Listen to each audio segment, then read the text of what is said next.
As I stared at the screen after watching Obi-Wan Kenobi's finale, there was something that kept bothering me. The scene where he sensed that Luke was in danger, then punched the hyperdrive to arrive just in time to save him, although a bit too late, doesn't seem to make sense. What? Let me explain. Hey guys, this is Mix, welcome to the Far Side, and today let's talk about hyperspace rules in the Star Wars universe, and why I think Kenobi ignored these tenets set in the other movies. Very bad feeling about this. Turn the ship around. Yeah, I think you're right.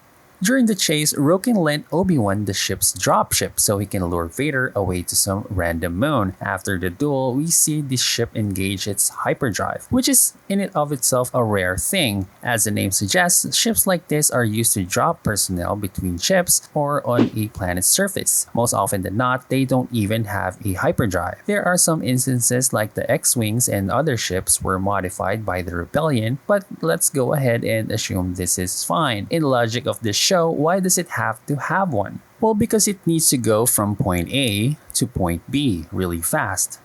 The problem is, Tatooine and Jabiim are on opposite sides of the galaxy.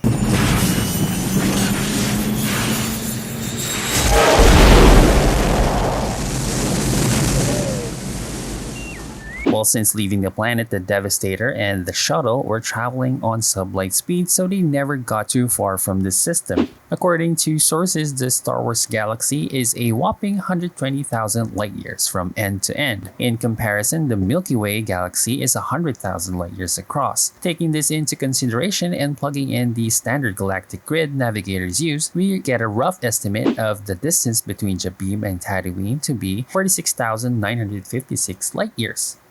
However, it's not just a matter of getting from origin to destination. There are other factors to consider as well. Hyperspace lanes also play a role here. The deep core, for example, is densely populated with stars and stellar phenomena. The outer rim very poorly charted that make travel very difficult unless you have an advanced Navicomputer like the Falcon or an astromech droid like Luke's to help make the precise calculations and avoid flying straight through a supernova. Traveling through hyperspace ain't like dust and crops, boy. Without precise calculations, we'd fly right through a star or bounce too close to a supernova and then it'd end your trip real quick, wouldn't it? Looking at available travel routes from Jabiim to Tatooine, these would skirt the outside of the Outer Rim territories, and I doubt this ship has a Navicomputer. Well, maybe Lola is secretly an advanced droid with up-to-date charts, but we don't know. We also need to take into account other factors too, like the class of hyperdrive on board the ship. The speed of a hyperdrive is rated on an inverse scale. The faster the hyperdrive, the lower the rating. Around this time, most advanced ships have a Class 1 rating. The Millennium Falcon, due to its modifications, have a class rating of 0.5. What a piece of junk! She'll make 0.5 past light speed. She may not look like much, but she's got it where it counts, kid. I've made a lot of special modifications myself. The class is a multiplier for a given travel time, which means the Millennium Falcon will take half the time it takes for a ship with a Class 1 hyperdrive on the same route. Well, someone already figured out the Millennium Falcon's top speed, which is 25,000 light years per day, taking it at least 2 days to reach Alderaan from Tatooine in A New Hope. So assuming the dropship Obi-Wan has the top-of-the-line stock Class 1 hyperdrive with an advanced Navicomputer to calculate the fastest hyperlane and given the distance between both points, it would take Obi-Wan 3.68 days to reach Tatooine. Even if he had the same 0.5 as the Falcon, it would take more than a day, by which time Luke would have been a goner.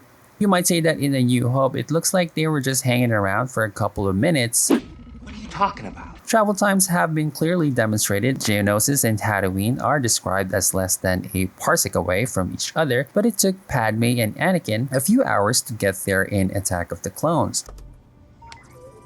Geonosis is less than a parsec away.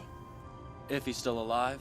The problem here is the story set a time element against itself. Obi-Wan sensing Luke is in danger ultimately sets the window for him to travel in. The script needs him to make it, so he does. It all boils down to this. The script got lost in its own contrived narrative in an attempt to reinvent an established character, then frantically attempts to tie everything together with the OG trilogy.